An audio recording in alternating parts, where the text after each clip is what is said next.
பேசுறீங்களா? பேசுறீங்களா? கூட்டணி கட்சி சார்பா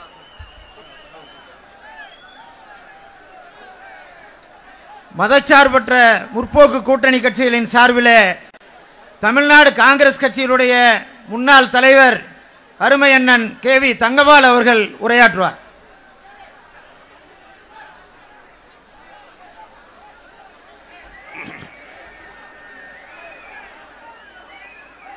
பெருமைக்குரிய தமிழகத்தினுடைய வருங்கால முதல்வர், இன்றைய எதிர்க்கட்சி தலைவர், மாண்புமிகு அருமை சகோதரர் மு.க. ஸ்டாலின் அவர்களே, மேடையிலே வீற்றிருக்கின்ற தலைவர் பெருமக்களே, நம்முடைய கூட்டணி வேட்பாளர் திராவிட முன்னேற்ற கழகத்தின் சார்பில் போட்டியிடுகிற நண்பர் பார்த்திபன் அவர்களே, இன்றைய மாபெரும் தேர்தல் பிரச்சார கூட்டத்திலே நம்முடைய கூட்டணியின் சார்பில் உரை நிகழ்த்துவதிலே நான் பெருமைப்படுகிறேன். நம்முடைய சேலத்து மண்ணுக்கு வந்திருக்கிற, வருகை புரிந்து நம்மை சிறப்பித்திருக்கிற வரலாற்று தலைவராக விளங்குகிற அருமை தலைவர், இன்று எதிர்க்கட்சி தலைவரும் நாளைய முதல்வருமான தளபதி அவர்களை சேலம் மாவட்டத்து மக்கள் சார்பாக வரவேற்கிறோம்.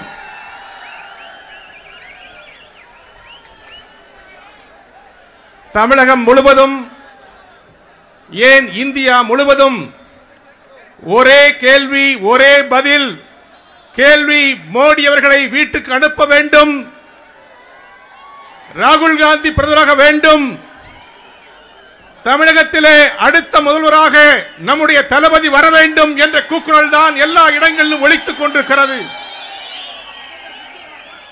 மத்தியிலும் மாநிலத்திலும் ஆளுகிற ஆட்சியின் தன்மைகளை மக்கள் மிக தெளிவாக தெரிந்து வைத்து இன்றைக்கு இங்கே அலை அலையாக திறந்திருப்பதை போல தமிழகம் முழுவதும் தலைவர், நம்முடைய எதிர்க்கட்சி தலைவருக்கு வரவேற்பும் வெற்றி வாகையும் சூடுவதற்கு மக்கள் தயாராக இருக்கிறார்கள். இந்த நாட்டில் தலைவர் கலைஞர் அவர்கள் ஆட்சியின் போது 5 முறை ஆண்டு ஆட்சியின் போது மக்களுக்கு கிடைத்த நன்மைகளை எண்ணி பாருங்கள் தயவு செய்து. மத்தியிலே காங்கிரஸ் தலைமையில் திராவிட முன்னேற்ற கழக கூட்டணியில் மாண்புமிகு பிரதமர், முன்னாள் பிரதமர் மன்மோகன் சிங் ஆட்சியிலே நாம் தமிழகத்துக்கு கொடுத்த நன்மைகள் என்ன என்று எண்ணி பாருங்கள். சேலத்தை பொறுத்தவரையில் உருக்காலை கொண்டு வந்தோம், சேலம் ரயில்வே கோட்டத்தை கொண்டு வந்தோம். நம்முடைய தலைவர் கலைஞரும் காங்கிரஸ் அன்னை சோனியா காந்தியும் அது நமக்கு கொடுத்த வரப்பிரசாதம். 4 வழிச்சாலை 6 வழிச்சாலையை கொண்டு வந்தோம். தமிழகத்திற்கு நாம் ஆட்சியில் இருந்தபோதுதான் தலைவர் கலைஞர் கேட்ட அத்துணை திட்டங்களையும் மத்திய அரசு தங்கு தடையில்லாமல் 2004 2014 வரையிலே கொடுத்து தமிழகத்தை வளமிக்க பூமியாக மாற்றி காட்டியது மத்திய அரசாங்கம், காங்கிரசும் திராவிட முன்னேற்ற கழகம், அதன் தலைவர்களும் தான். இன்றைக்கு நம்முடைய தலைவர், அருமைக்குரிய எதிர்க்கட்சி தலைவர், சென்னையிலே கலைஞர் அவர்களுடைய சிலை திறப்பு விழாவிலே இந்தியாவின் அடுத்த பிரதமராக தலைவர் ராகுல் காந்தியை நான் நியமிக்கிறேன், வரவேற்கிறேன் என்று சொன்னார்கள். எப்படி தலைவர் கலைஞர் அவர்கள் இந்திராவின் மருமகனே வருக நிலையான ஆட்சி தருவு சொன்னாரோ, அதை போல அருமை தலைவர் ஸ்டாலின் அவர்களும் இந்தியாவின் அடுத்த பிரதமரை இந்த நாட்டுக்கு அறிமுகப்படுத்தியிருக்கிறார்கள். இந்த நாடு முழுவதும் அவருடைய அந்த குரலுக்கு செவிசாய்த்துக் கொண்டிருக்கிறது. விரைவிலே இந்த தேர்தல் முடிந்த பிறகு மத்தியிலும் மாநிலத்திலும், மத்தியிலே தலைவர் ராகுல் காந்தி, தமிழகத்திலே தலைவர் ஸ்டாலின் அவர்களுடைய ஆட்சி பொறுப்புக்கு வருவார்கள்.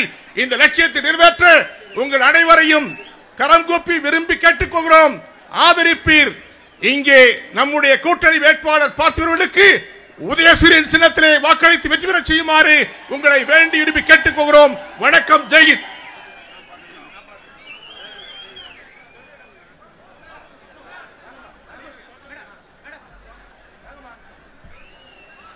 போற்றுதலுக்குரிய கழகத் தலைவர் அண்ணன் தளபதி அவர்கள் எழுச்சி உரையாற்றுவார்கள்.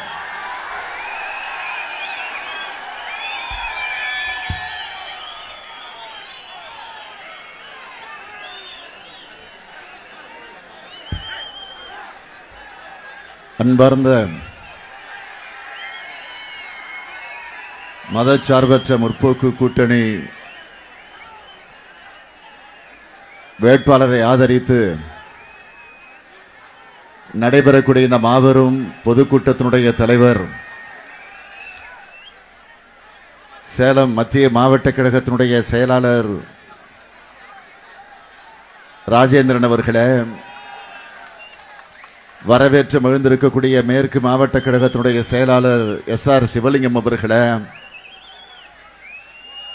முன்னிலை ஏற்றுள்ள கிழக்கு மாவட்ட கழகத்தினுடைய பொறுப்பாளர் வீரபாண்டி ராஜா அவர்களே,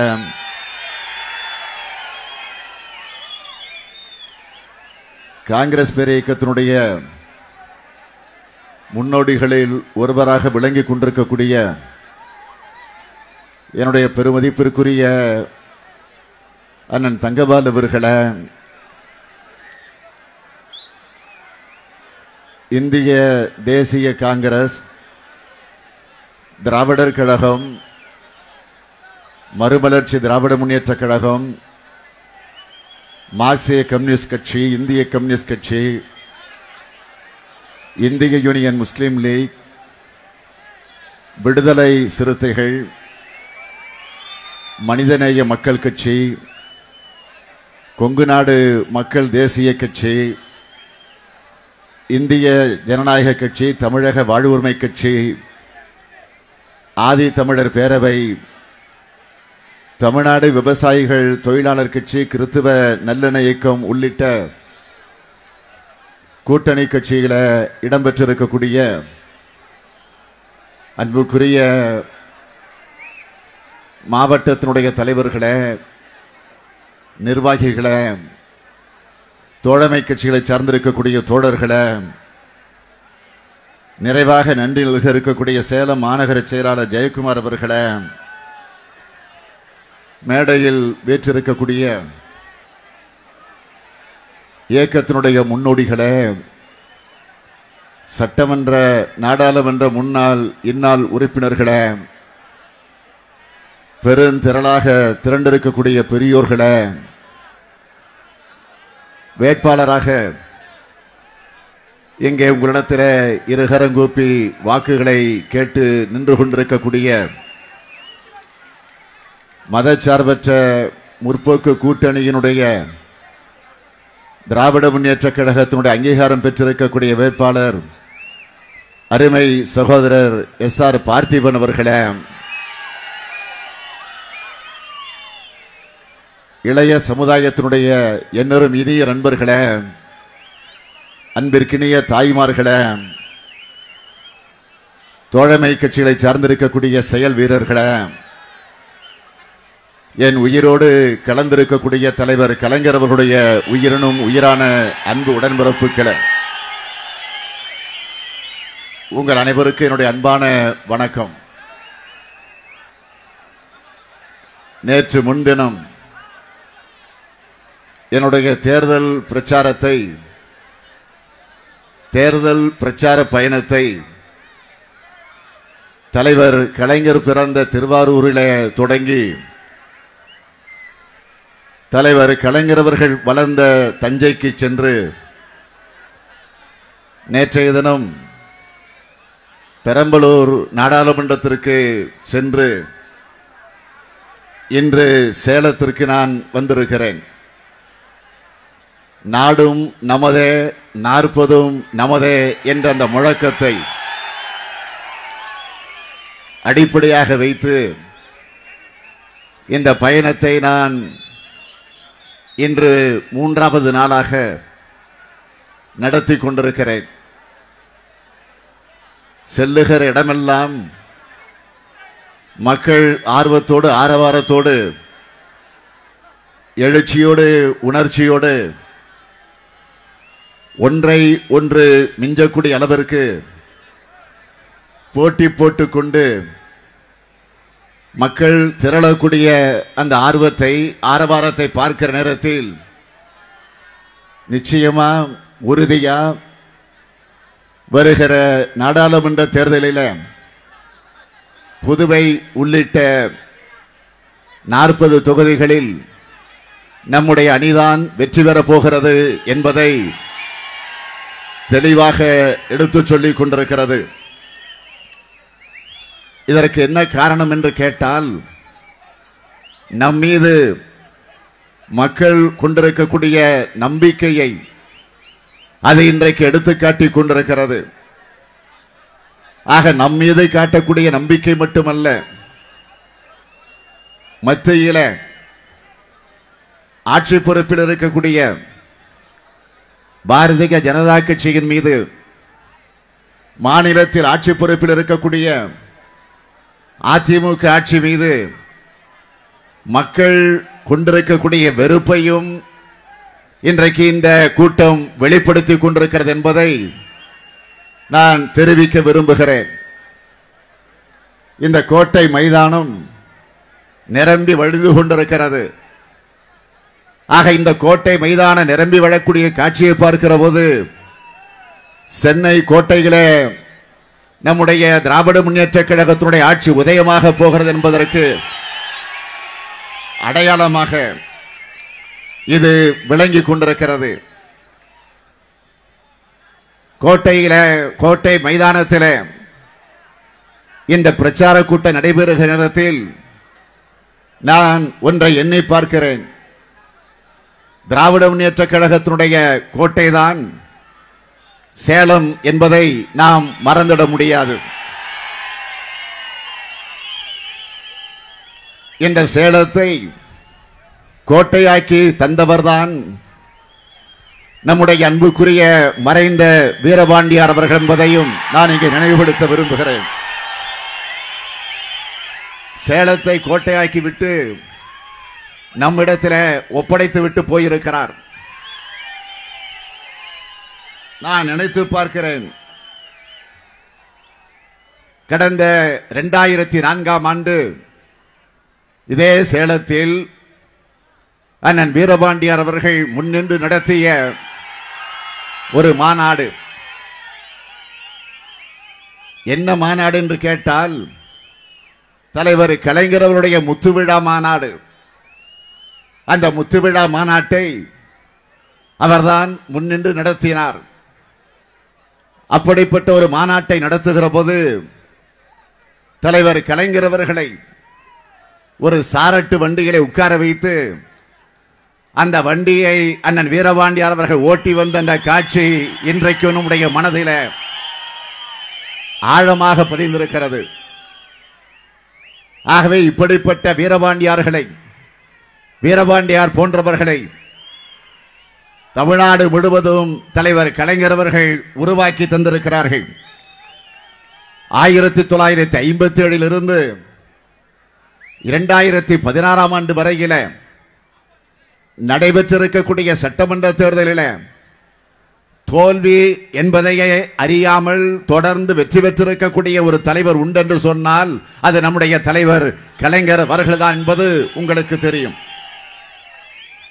ஆக அப்படிப்பட்டவருடைய வெற்றி சின்னம்தான் உதயசூரியன்.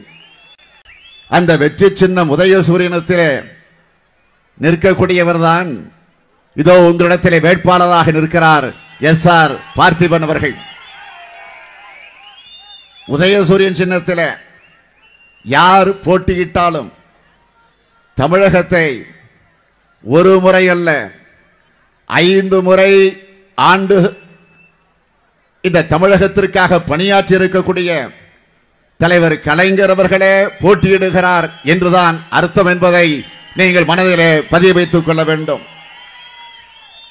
உதயசூரியன் சின்னத்தில் யார் போட்டியிட்டாலும் பள்ளி மாணவனாக 13 வயதை பெற்றிருக்கக்கூடிய தலைவர் கலைஞர் அவர்கள் திருவாரூர் நகர வீதிகளில் புலி வில் கயல் பதிந்திருக்கக்கூடிய தமிழ் கொடியை கையில ஏந்தி கொண்டு நம்முடைய தாய்மொழியாம் தமிழ் மொழியை காத்திட வேண்டும், என்பதற்காக அங்கிருக்கக்கூடிய மாணவர்களை ஒன்று திரட்டி இந்தி ஒழிக தமிழ் வாழ்க, ஓடி வந்த இந்தி பெண்ணே கேள், நீ தேடி வந்த கோழை உள்ள நாடிதல்லவே என்று போர்ப்பரணி பாடிய தலைவர் கலைஞர் அவர்களே போட்டியிடுகிறார் என்றுதான் அது அர்த்தமாக அமைந்திட முடியும்.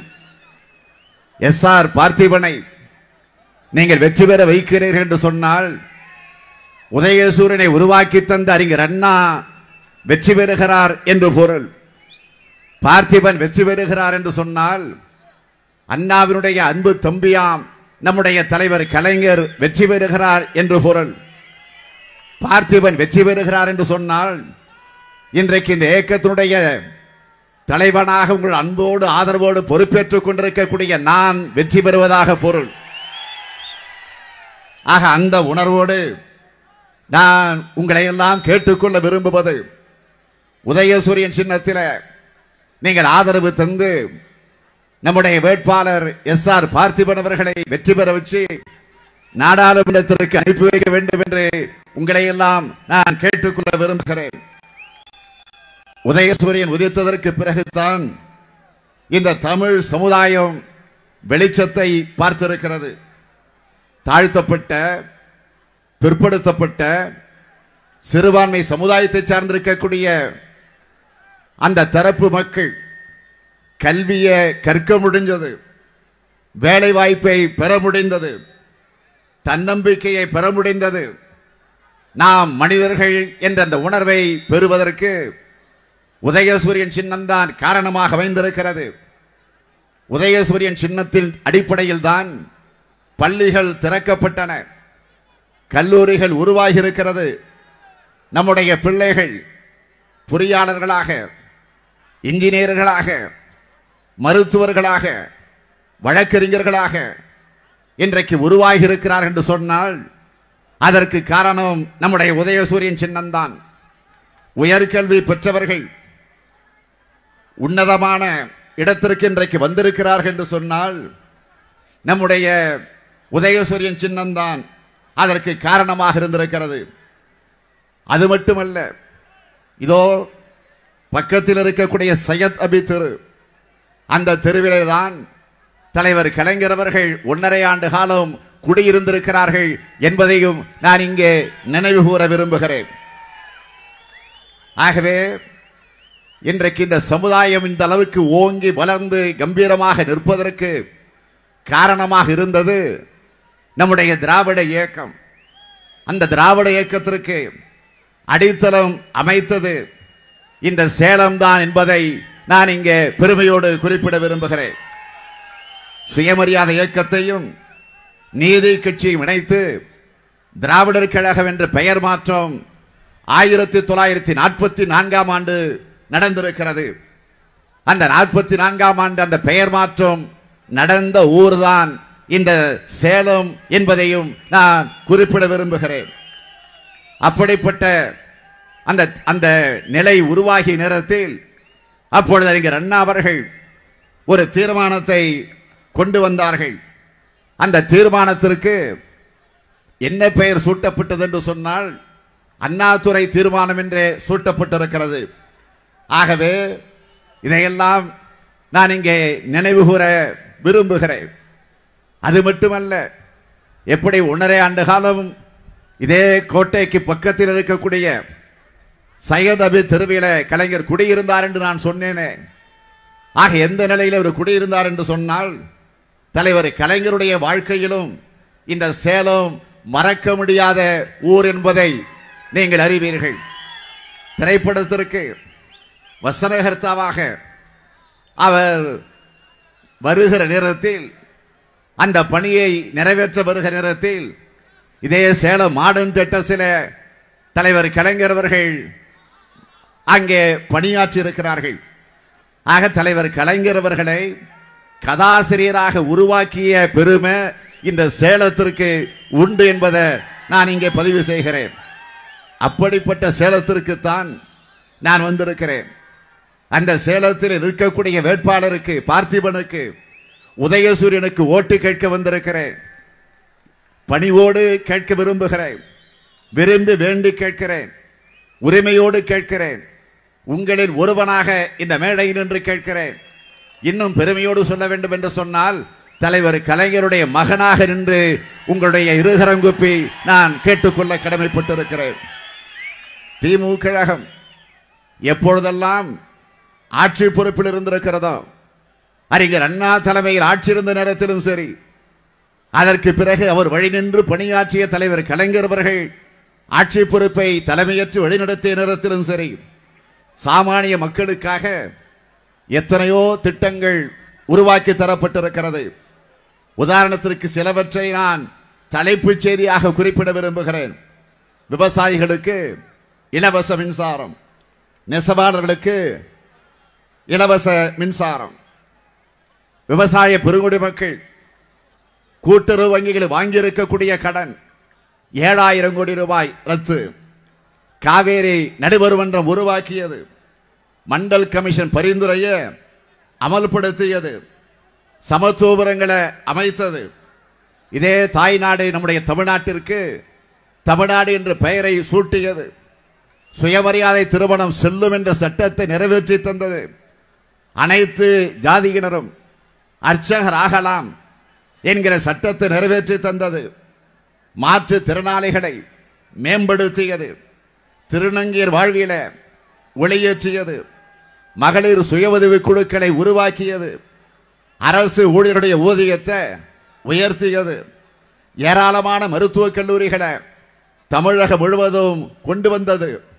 சிறுபான்மையினருக்கு இடஒதுக்கீடு, அருந்ததியருக்கு உள்ஒதுக்கீடு, நம்முடைய தாய்மொழியாம் செம்மொழி தமிழ் மொழிக்கு செம்மொழி என்கிற அந்தஸ்தை பெற்று தந்த தலைவர் தான் நம்முடைய தலைவர் கலைஞர் அவர்கள். அதேபோல் நம்முடைய மதிப்பிற்குரிய தங்கபால் அவர்கள் குறிப்பிட்டு சொன்னார், 1553 கோடி ரூபாய் செலவில் சேலம் உருக்காலை சர்வதேச தரத்திற்கு உயர்த்தி புதிய குளிர் உருட்டாலையை தலைவர் கலைஞர் அன்றைக்கு பெற்று தந்தார்கள். அதேபோல சேலத்தில் புதிய ரயில்வே மண்டலம் 120 கோடி ரூபாய் மதிப்பீட்டில் சேலம் அரசினர் மோகன் குமாரமங்கலம் மருத்துவக் கல்லூரியை சூப்பர் ஸ்பெஷாலிட்டி மருத்துவக் கல்லூரியாக மாற்றி தந்தது. சென்னை மாநகரில் மெட்ரோ ரயில் திட்டம், கிருஷ்ணகிரி தருமபுரி மாவட்ட மக்கள் பயன்படக்கூடிய வகையில் ஒகேனக்கல் கூட்டு குடிநீர் திட்டம், இப்படி பல திட்டங்களை நாம் ஆட்சி பொறுப்பில் இருந்த நேரத்தில் நிறைவேற்றி தந்திருக்கிறோம். ஆனால் இன்றைக்கு ஆட்சியில் இருக்கக்கூடிய அதிமுக இதுபோல திட்டங்களை நிறைவேற்றி இருக்கிறோம் என்று அவர்களால் ஒன்றையாவது சொல்லக்கூடிய தகுதிய அந்த திராணிய அவர்கள் பெற்றிருக்கிறார்களா? சொல்லலாம். என்ன சொல்லலாம் என்று கேட்டால் அவர்கள் சொல்லக்கூடிய சாதனைகள் வேதனைகளாக இருக்கும். என்னென்ன வேதனைகள் என்று கேட்டால், கொடநாட்டில் கொள்ள, கொடநாட்டில் கொலை, குட்காவில மாமூல், அதில் அமைச்சரும் சம்பந்தம் உண்டு, டிஜிபியும் அதில் உடன்பாடு உண்டு. இப்படி பல விவகாரங்கள். அதே போல மொத்த கான்ட்ராக்டுகளையும் தன் பினாமிக்கு கொடுத்து கல்லா கட்டுவது. தூத்துக்குடியில 13 பேர்களை சுட்டு கொன்றது. பொள்ளாச்சியில பாலியல் சம்பவத்தில் ஆளுங்கட்சியினர் ஈடுபட்டிருப்பதை மூடி மறைப்பது. தெர்மாக்கோல் விஞ்ஞானத்தை கண்டுபிடிச்சது. கம்பராமாயணத்தை சேக்கிழார் எழுதியது. இது போன்ற சாதனைகள் தான். ஒரே நாளில் 1.5 லட்சம் அரசு ஊழியர்களை டிஸ்மிஸ் செஞ்சது. ஐஏஎஸ் அதிகாரி முகத்தில் திராவகத்தை வீசியது. கவர்னர் மீது பாலியல் அவதூறு, முதல்வர் மீது கொலை குற்றச்சாட்டு. என்னென்ன கொலை குற்றச்சாட்டு? கொடநாடு. கொடநாடு என்பது என்ன? மறைந்த அம்மையார் முதலமைச்சர் அம்மையார் ஜெயலலிதா அவர்கள் முதலமைச்சராக இருந்த நேரத்தில் மட்டுமல்ல, அவர் எப்பொழுதுமே ஒரு 15 நாளைக்கு ஒரு முறை ஓய்வெடுக்க உதகைக்கு செல்வது உண்டு. ஊட்டிக்கு. அங்கு கொடநாடு பங்களா, ஒரு ஆடம்பரமான மாளிகை, அங்கே ஓய்வெடுக்க செல்வது உண்டு. ஆக அந்த மாளிகையில் அவர் மறைந்ததற்கு பிறகு கொலை சம்பவம் நடந்திருக்கு. 1 2 4 கொலை. ஆக அதற்கு தொடர்ந்து 5 கொலை. ஆக 5 கொலைகள் அந்த கொடநாடு பங்களாவை ஒட்டி நடந்திருக்கிறது என்று சொன்னால் அதற்கு காரணமானவர்கள் யார்? இந்த விவகாரத்தை திமுக கழகத்தின் சார்பிலோ அல்லது காங்கிரஸ் கட்சியின் சார்பிலோ கூட்டணியில் இடம்பெற்றிருக்கக்கூடிய நம்முடைய தலைவர்கள் சார்பிலோ அது முதலில் வெளிக்கொண்டு வரப்படலை. அதை கொண்டு வந்தது, மக்களுக்கு அதை விளம்பரப்படுத்தியது, அதற்கு யார் உடந்தையாக இருந்தார்களோ, அந்த கொலைக்கு யார் யாரை பயன்படுத்தி இருக்கிறார்களோ அவர்களே வெளிப்படையாக வந்து அந்த செய்தியை எடுத்து சொல்லி இருக்கிறார்கள். அம்மையார் ஜெயலலிதா அவர்கள் மறைந்து விட்டார்கள். மறைந்ததற்கு பிறகு அந்த கொடநாட்டில் இருக்கக்கூடிய 2000 கோடி ரூபாய் அதை அங்கிருந்து எடுத்துக்கொண்டு வர வேண்டும். ஆக பணம் மட்டுமல்ல, சில ரகசியங்கள். என்னென்ன ரகசியங்கள்?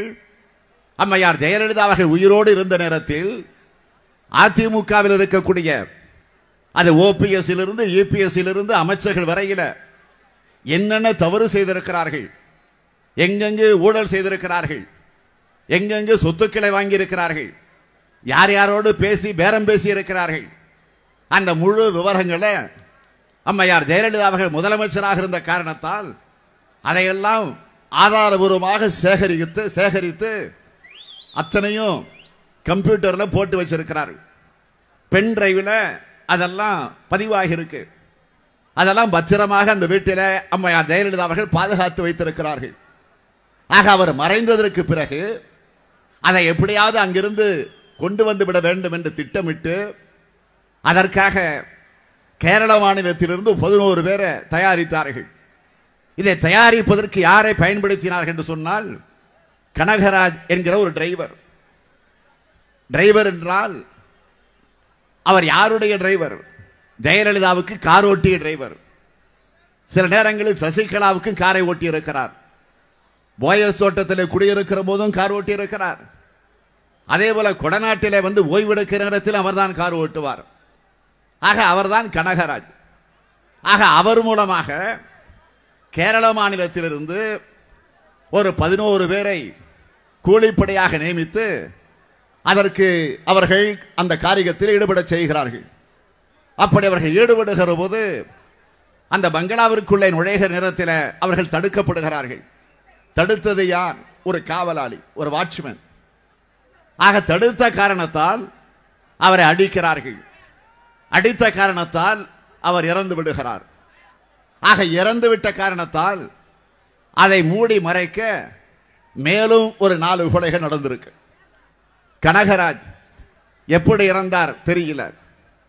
ஆக இந்த கூலிப்படையில் இருக்கக்கூடியவர்கள் 11 பேர்களில் சயன் என்பவர் ஒருவர். ஆக அந்த சயன் என்பவரை அவரையும் தீர்த்து கட்ட இவர்கள் முடிவு செய்கிறார்கள். அதற்காக ஒரு முறை அவர் தன்னுடைய குடும்பத்தோடு, தன்னுடைய மனைவியோடு, தன்னுடைய மகளோடு அந்த சயன் என்பவர் காரிலே போய்க் கொண்டிருக்கிற போது ஒரு விபத்து ஏற்படுகிறது. அந்த விபத்திலே சயன் தப்பித்து விடுகிறார். விபத்து என்றால் திட்டமிட்டு நடத்திய விபத்து, அது யதார்த்தமாக நடந்த விபத்து அல்ல. ஆகவே தீர்த்து கட்ட வேண்டும், குடும்பத்தோடு தீர்த்து கட்ட முடிவு செஞ்சு ஒரு விபத்தை ஏற்படுத்துகிறார்கள். அதிலிருந்து சயன் தப்பித்து விடுகிறார். ஆனால் அவருடைய மனைவி, அவருடைய மகள் சம்பவம் நடந்த இடத்திலே இறந்து விடுகிறார்கள். ஆக அந்த சயன் தான் இப்பொழுது வெளியிலே வந்து இந்த செய்தியை சொல்லி இருக்கிறார். ஆக அந்த சயன் ஏற்கனவே இந்த வழக்கு சம்பந்தமாக கைது செய்யப்பட்டு சிறையில் இருந்து அதற்கு பிறகு ஜாமீனிலே வெளியிலே வந்திருக்கக்கூடியவர். அப்படி ஜாமீனில் வெளியிலே வந்திருக்கக்கூடிய அந்த சயன் தான் இந்த விவகாரங்களை எல்லாம் ஆதாரத்தோடு செய்தியாக பத்திரிகையாளர்களை, ஊடகத்துறையை சார்ந்தவர்களை எல்லாம் அழைத்து பேட்டியாக தருகிறார். ஆக உள்ளே இருக்கக்கூடிய 2000 கோடி ரூபாய் பணத்தை எடுத்துக்கொண்டு வந்துவிட்டால் அங்கு இருக்கக்கூடிய பென்டிரைவ், சில ஆதாரபூர்வமான சில ரெக்கார்டுகள், இதையெல்லாம் எங்களுக்கு கொண்டு வந்து கொடுத்து விட்டால் 5 கோடி ரூபாய் உங்களுக்கு வழங்கப்படும் என்று எங்களுக்கு பேரம் பேசப்பட்டது. பேசியது கனகராஜ். அந்த கனகராஜ் யார் சொல்லி செய்கிறார் என்று விசாரித்த நேரத்தில் முதலமைச்சர் எடப்பாடி பழனிசாமி சொல்லித்தான் இந்த காரியத்தை செய்திருக்கிறோம் என்று வெளிப்படையாக இந்த செய்திகள் வந்திருக்கிறது. நான் கேட்கிறேன், இதுவரையில எடப்பாடி பழனிசாமி ஒரு முதலமைச்சராக இருக்கிறார். இதுவரையில சயன் சொன்னது தவறு. அது மட்டும் இல்ல, கனகராஜனுடைய இறந்து போன கனகராஜனுடைய சகோதரர் அவருடைய அண்ணன் தனபால் அவர் பேட்டி தந்திருக்கிறார். இதுல வேடிக்கை என்னன்னு கேட்டீங்கன்னா, அவங்களாம் அதிமுகவை சார்ந்திருக்கக்கூடியவர்கள். எம்ஜிஆர் மன்றத்துடைய துணைத் தலைவராக இருக்கக்கூடியவர் தான் கனகராஜ். அவருடைய சகோதரர் தனபால் அவர்கள் திட்டவட்டமாக இது குறித்து விளக்கமாக செய்தியை வெளியிட்டிருக்கிறார். திட்டமிட்டு நடந்திருக்கிறது, ஆக இதற்கு முறையான விசாரணை தேவை என்று செய்தியாளரிடத்தில் அவரும் சொல்லி இருக்கிறார். ஆனா இதுவரையில சயன் சொன்னதற்கும் அதே போல கனகராஜனுடைய சகோதரர் தனபால் சொன்னது விளக்கத்திற்கும் இபிஎஸ் எடப்பாடி பழனிசாமி அவர்கள் இதுவரையில ஒரு மறுப்பு செய்தி வெளியிட்டு இருக்கிறாரா, அல்லது தனபால் அவர்கள் மீது இதுவரையில் வழக்கு போட்டு இருக்கிறாரா? ஏன் போடல?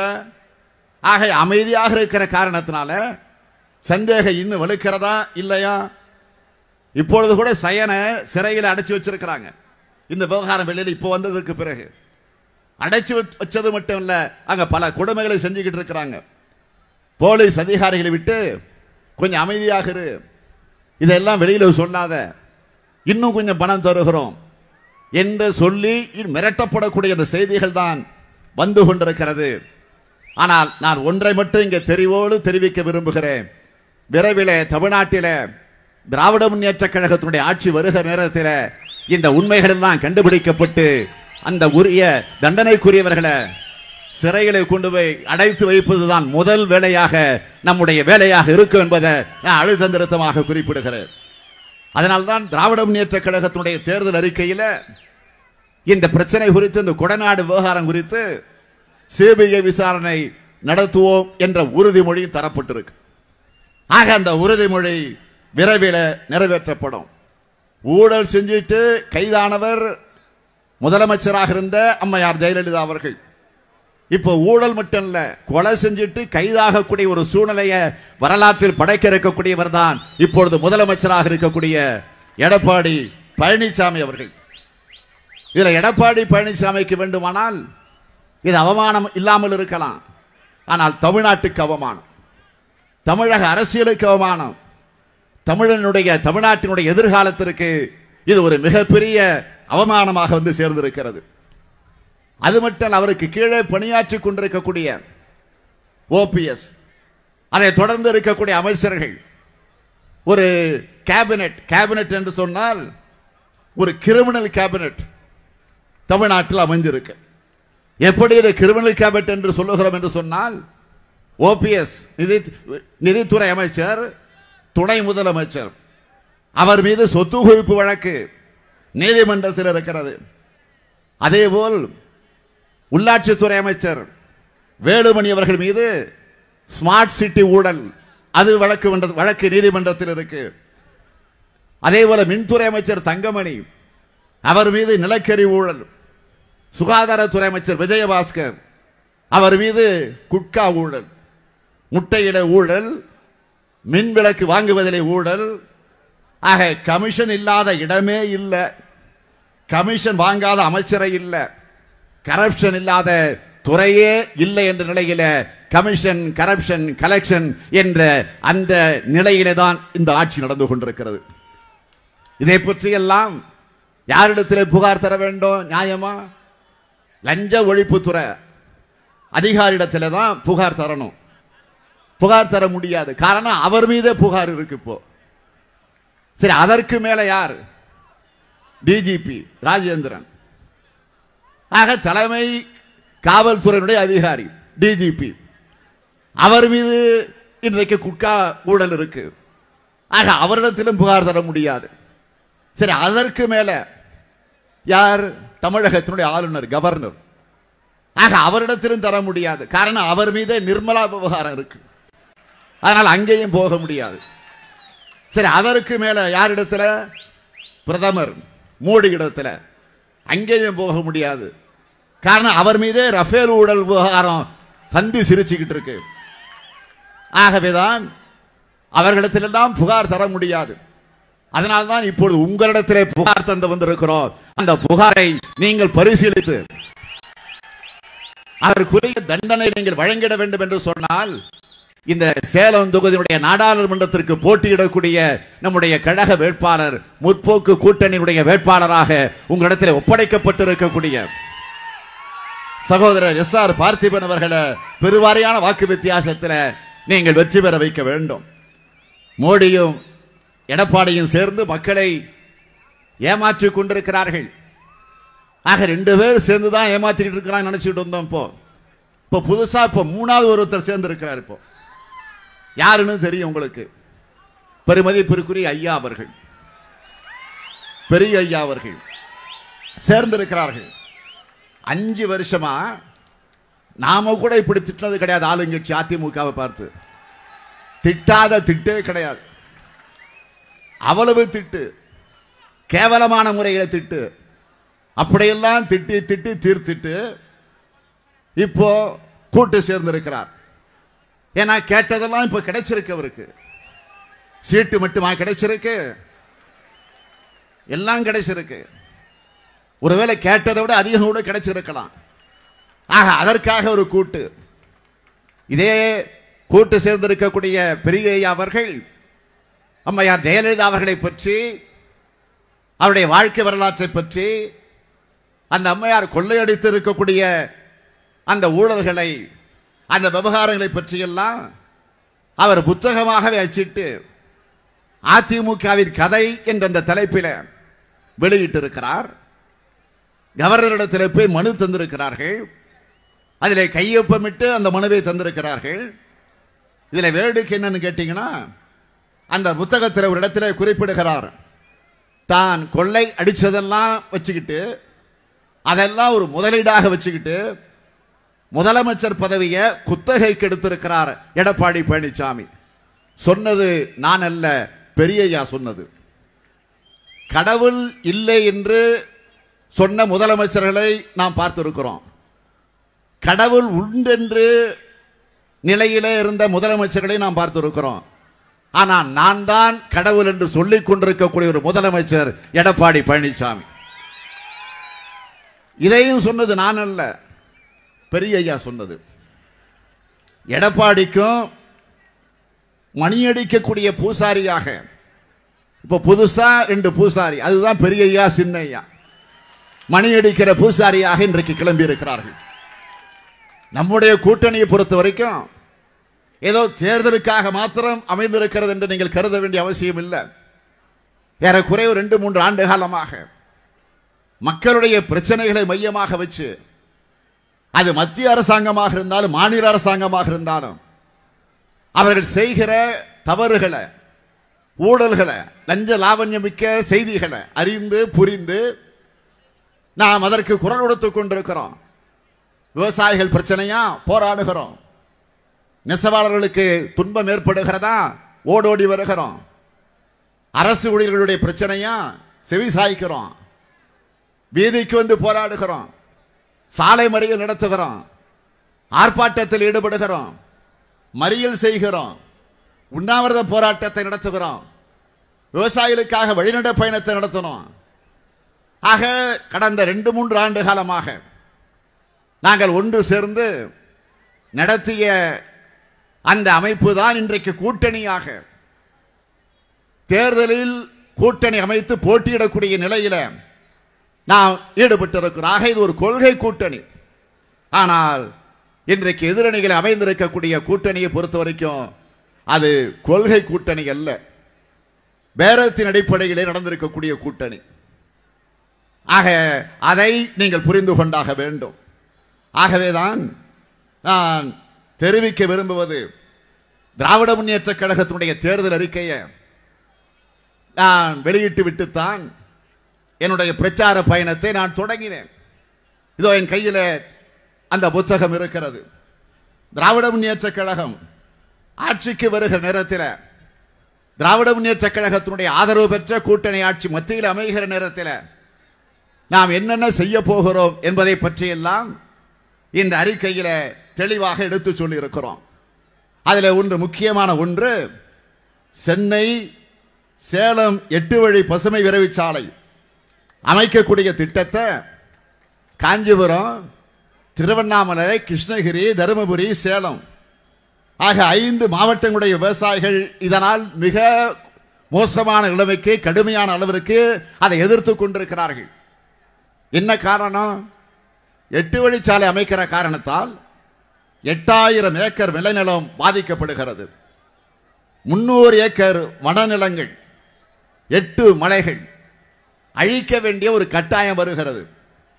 10,000ற்கு மேற்பட்ட கிணறுகள், 154 பெரிய ஏரிகள், 314 சிறிய குளங்கள், 20 பள்ளிகள், 250க்கு மேற்பட்ட பழமை வாய்ந்த கோவில்கள், 30,000 தென்னை மரங்கள், 4,000 கிணறுகள், 6,700 ஆழ்துளை கிணறுகள், 28,000 குடியிருப்புகள் அழிக்கப்படும் என்று புள்ளி விவரம் எடுத்து சொல்லுகிறது. ஆகவே இப்படிப்பட்ட நிலையில பல்லாயிரக்கணக்கான மக்களின், குறிப்பாக பெண்கள் மற்றும் குழந்தைகளின் வாழ்வாதாரத்தை பாதிக்கக்கூடிய இந்த திட்டத்தை கமிஷனுக்காக நிறைவேற்றிய தீர்வோம் என்று அந்த பிடிவாதமாக எடப்பாடி பழனிசாமி அவர்கள் பச்சை மரங்களை எல்லாம் இன்றைக்கு வெட்டி வீழ்த்தி கொண்டிருக்கிறார். விவசாயிகளிடம் உள்ள 1/2 ஏக்கர் 1 ஏக்கர் நிலத்தையும் இன்றைக்கு பலவந்தமாக பிடுங்கிக் கொண்டிருக்கிறார்கள். அதை தடுக்க சென்றால் அவர்கள் தாக்கப்படுகிறார்கள், கைது செய்யப்படுகிறார்கள் என்ற நிலை இருந்து கொண்டிருக்கிறது. ஆகவே இதை தடுத்து நிறுத்த வேண்டும் என்ற அடிப்படையிலே தான் இந்த நாடாளுமன்ற தேர்தல் அறிக்கையில் நாம் தெளிவாக சொல்லுகிறோம். 5 மாவட்ட விவசாயிகளும் பொதுமக்களும் ஏற்காத சென்னை சேலம் 8 வழி விரைவுச்சாலை திட்டம் ரத்து செய்யப்படும் என்று இந்த அறிக்கையில் அறிவித்திருக்கிறோம். அதே நேரத்தில் மாற்றாக சென்னை சேலம் இடையே ஏற்கனவே உள்ள நெடுஞ்சாலைகள், சாலைகள் அனைத்தையும் சாலைகளின் இருபுறமும் ஏற்கனவே கையகப்படுத்தப்பட்டுள்ள நிலத்தை பயன்படுத்தி அகலப்படுத்தவும் மேம்படுத்தவும் உரிய முயற்சிகள் மேற்கொள்ளப்படும் என்ற உறுதியை நாம் அளித்திருக்கிறோம். அதேபோல் கைத்தறி துணிகளின் விற்பனை அதிகரிப்பதற்கு 2 லட்சம் மக்கள் தொகைக்கு மேலே இருக்கக்கூடிய நகரங்களில் கவின்மிகு காட்சியகங்கள் அமைக்கப்படும். கழக ஆட்சியில் நெசவாளர்களுக்கு வழங்கப்பட்ட 100 யூனிட் இலவச மின்சாரம் இந்தியா முழுவதும் உள்ள கைத்தறி நெசவாளருக்கு வழங்கப்படும். சேலத்தில் பறக்கும் ரயில் திட்டம் கொண்டு வரப்படும் என்று அறிவித்திருக்கிறோம். சேலத்திலிருந்து அருகில் உள்ள நகரங்களுக்கு ரயில் பேருந்துகள் மற்றும் டீசல் மின்சார பெட்டிகள் DEMU வசதிகள் அறிமுகப்படுத்த நடவடிக்கை எடுக்கப்படும். சேலம் விமான நிலையத்தில் இரவு நேரத்தில் விமானங்கள் வந்து இறங்கு போதுமான வசதிகள் இல்லை. திருப்பூர், கரூர், ஈரோடு, நாமக்கல் மாவட்டங்களின் தொழில் வளர்ச்சிக்கு உதவிடக்கூடிய வகையில் சேலம் விமான நிலையம் மேம்படுத்தப்படும். மத்திய அரசு பணிகளில் முதல் தலைமுறை பட்டதாரிகளுக்கு முன்னுரிமை அளிக்க திமுக வலியுறுத்தும் என்று மிக தெளிவாக நம்முடைய தேர்தல் அறிக்கையில் நாம் குறிப்பிட்டு காட்டியிருக்கிறோம். ஆகவே அதை தொடர்ந்து இன்னும் நம்முடைய தேர்தல் அறிக்கையில் நாம் சொல்லியிருப்பது விவசாயிகளுடைய கடன் முழுமையாக தள்ளுபடி செய்யப்படும் என்ற அறிவிப்பு வந்திருக்கிறது. அதேபோல் நீண்ட நாள் கோரிக்கை, கடந்த நாடாளுமன்ற தேர்தல் நேரத்தில் நான் இந்த உறுதிமொழியை தந்திருந்தோம். மாணவர்களுடைய கல்வி கடன், அந்த கல்வி கடனும் ரத்து செய்யப்படும் என்ற அறிவிப்பு வெளியிடப்பட்டிருக்கிறது.